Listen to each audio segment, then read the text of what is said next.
皆さんこんにちは。日本将棋連盟棋士七段の村中修一です。今回はですね、将棋大勢指しました対局の解説編をお届けいたします。戦型がですね、私が先手番で矢倉を目指しまして、で相手の方がですね、最近は矢倉戦ですとね急戦の将棋も多いんですけれども、相手の方もね、じっくりと駒組みを進めたことでがっちりと組み合うね相矢倉に、進んでいきました。序盤のポイント、近年では本当にね、繰り返しなんですけれども結構急戦がね多くなってきていますので、序盤の玉の囲い方のポイント、あるいは矢倉を崩していく上でのね駒組みのポイントといったあたりをね大盤でゆっくり解説していきますので、ぜひ最後までごゆっくりお楽しみください。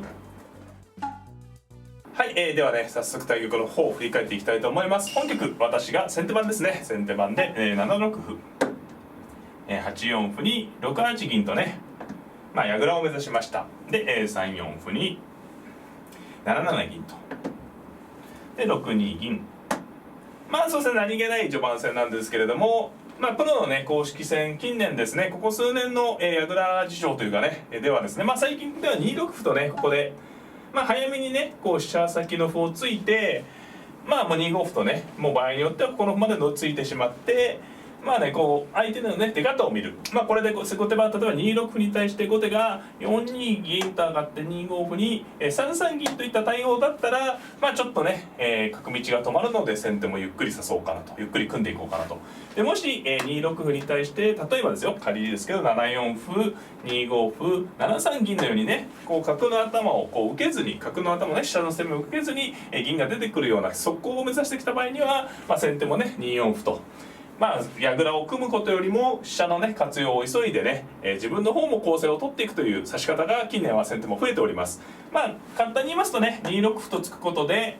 ここで2六歩と突くことで後手の出方をね、限定させるというかね、後手の出方次第では、先手も素早く動くよという手が、近年流行しているということですね。で本局はですね、私は5六歩とここで突きまして、5六歩に5四歩4八銀と。非常にね、ちょっと対局編の時にもちらっと言ったんですけどね、これはどちらかとね旧式というかね、近年少し少なくなってきた指し方で、これは非常にね別に駒組みを進める自然な手なんですけれども、こうやりますとね後手の方もこう角の頭に対するプレッシャーね、先手からの攻めのプレッシャーがないので、場合によっては後手の方からね、先ほどちょっと言ったようなね7四歩から、7三銀6四銀みたいなね速攻をね仕掛けてこられる、リスクが先手としてはあるわけですね。この時にねやっぱり反撃の足がね少し遅くなるというのが、この指し方のデメリットになります。もちろんねこれでもうすぐ先手がね苦しくなるというわけではないんですが、やはり近年はねやっぱ先手番でやっぱり最初からねちょっと守りに偏るというのは、先手なら少しやっぱ主導権を握りたいとね考える棋士が多いので、2六歩をね選ぶ棋士が増えているといったところですね。実際4八銀に対して、後手が、相手の方は4二銀と上がりまして、5八金右に、3二金で6六歩4一玉と。この手順はですね、比較的、後手の方もね、じっくり組もうかといった手順ですよね。ここからね急戦の可能性ももちろんあるんですが、カニ囲いね、後手の方も陣形整備を急いでますから、先ほどのようにね7四歩から7三銀6四銀を急いだりしてくるとね、先手としても結構ねなんていうんですかね、警戒が必要ですよね。あるいは7四歩から7三金急ぐとかね。本局はこうカニ囲いを目指したので、これでちょっとねゆっくりした展開にねなっていきました。で6七金と上がりまして、5二金とね5二金と上がりまして、これはカニ囲いですね。で、これがね何気ないというかね、いろいろちょっと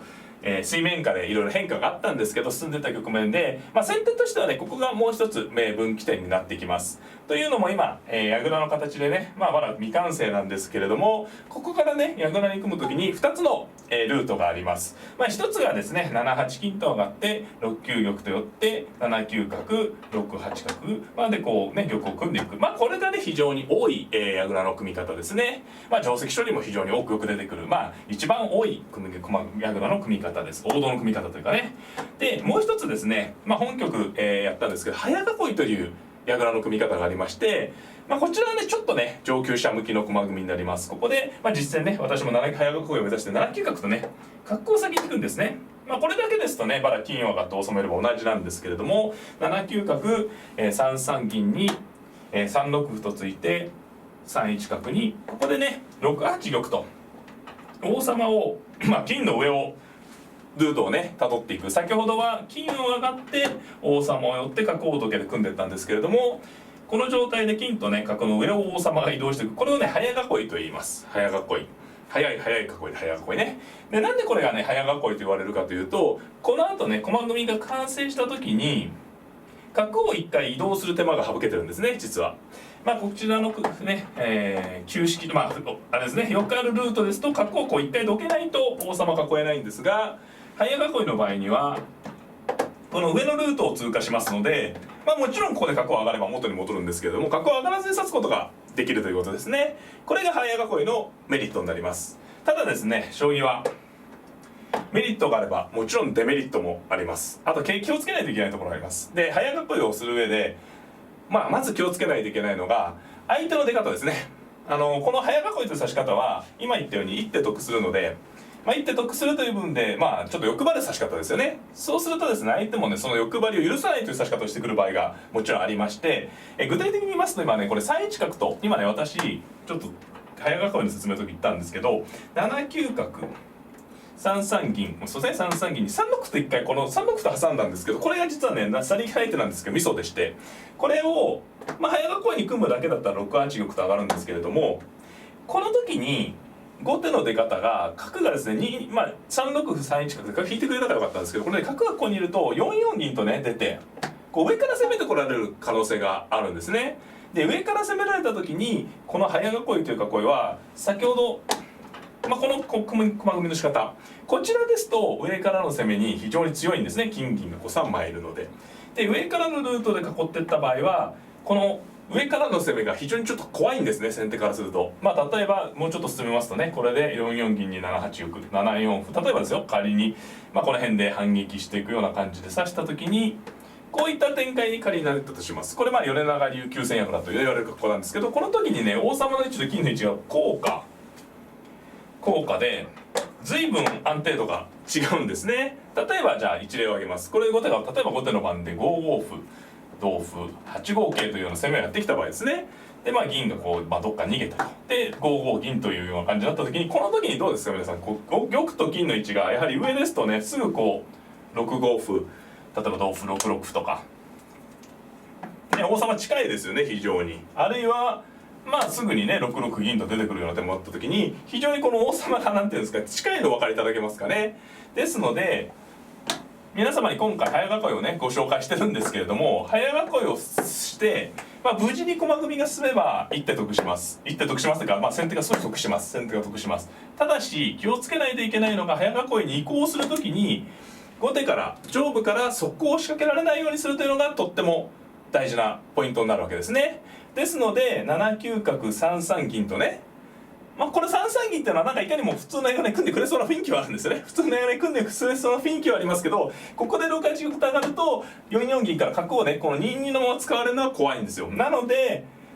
ちょっとね妙な手順に思われるかもしれないですけど、ここで一回3六歩を挟むわけですね。でもし相手が4四銀と出てくれば、なんだやっぱり急戦だったのかって言ってこう金上がってね、少しこう上からの攻めに厚く受ければいい。で実戦は3一角とね相手の方引いてきたので、これだったら今度上から攻めてこられないので6八玉と上がって早囲いを目指せるよという仕組みです。どうですかね、ちょっとお分かりいただけますかね。これさりげないところなんですけどとってもね大事なところです。角の位置によって急戦をね、特に最近は後手番がね急戦選ぶことが非常に多いので、矢倉指される方はねこういったちょっとした差が非常に大きいなところになります。でじゃあ実戦に戻りますね。で6八玉と上がりまして、8五歩に7八玉と寄りまして、7四歩に、3八飛車とね、ここら辺はね難しいですね。王様を8八玉から7八金を急いじゃう手もあります。3八飛車というのは、場合によっては3五歩とついてね、攻めていくと。もちろん2六歩から2五歩とついていく手もあるんですけれども、飛車先をね伸ばしてないところを生かしてね、3筋から攻める。この後見ていただければ分かるんですけど、この3八飛車が攻撃陣を作るね一歩目になるわけですね。で3八飛車に6四角で、3七桂で、4四歩にここでね王様を寄りました。で4三金右7八金とね、さあこれでね早囲い完成です。この角を1回上がるね一手を今のところ省けていると。通常形ですと1手こう上がってますからね、その部分先手がちょっと得をしたとねいう感じですね。はい。で、3一玉2六歩で2二玉と。まあ矢倉が完成して、ここからはねいかにして、まあ、お互いにね、まあ、攻撃陣を構築していくかという話なんですけれども、私はここで1六歩と1回端歩を突きました。で1四歩に5七銀と。そしてこの形が矢倉を崩していくね、第一歩になります。桂馬を飛んで銀を繰り出していくと。で相手の方が7三銀と。相手の方もねここは分岐点ですね。5三に上がれば守備的です。まあ守りね、さらに4二銀とか左してこうガチガチに守ってね、選手先鋭の形もあるんですが、まあ、実際7三銀で攻め合いの形をね選んできました。で7三銀に対して4六銀と私が出ました。まあ、ここがね、私の方も、まあ、今まで分岐点いくつかあったんですけど、まあ、ここも攻撃駒組みの一つの分岐点ですね。実戦は4六銀とこちらに出たんですが、まあ、6五歩と突いて6六銀右と、こちらに銀を上がる形も非常に有力ですね。まあこれは必至矢倉なんて言われ方もしますけれども、まあ、非常にね手厚い格好、これで4六に角を出るような、形も、有力ですね。まあ、実戦は4六銀と、こちらに銀が出れば逆に非常に積極的な手となります。で4六銀に対して、後手また8四銀と。で6五歩と攻めていきましたですね。矢倉戦はここまでで駒組みが完了。ここから中盤戦になるんですけれども、矢倉を指す上で、先手番がね注意して、まあ中盤戦の注意しないといけないところはこの角ですよね。この角が非常に強力ですので、この角が睨んでいるとなかなか攻めが、難しい場合があります。例えば角がいた状態で、まあ、実戦の攻めですね。実戦は4五歩3五歩同歩2五桂という攻めの形なんですが、角が効いてますとこういった攻めの時に香車をね取られちゃうんですよね。香車を取られちゃう。あるいは、ここに歩を打って飛車を止めてしまう